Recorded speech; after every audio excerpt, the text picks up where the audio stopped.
مسئلہ یہ ہے کہ قربانی کس بندے کے اوپر واجب ہے، تو سن لیجئے کہ پہلے نمبر پر آزاد ہو، مسلمان ہو، اور اسی طرح سے قربانی کے دنوں میں مقیم ہو۔ اگر مسافر رہے گا تو قربانی واجب نہیں ہوگی۔ اور چوتھی شرط یہ ہے کہ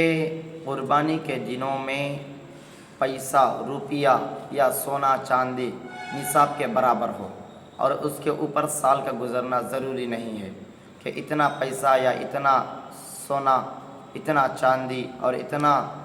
تجارت کا سامان ہے کہ جس کے ذریعے سے 7.5 تولہ سونا یا 52.5 تولہ چاندی خرید سکتا ہے، تو ایسے بندے کے اوپر قربانی واجب ہو جاتی ہے۔ 4 شرائط ہیں کہ آزاد ہو، نمبر 2 مسلمان ہو، نمبر 3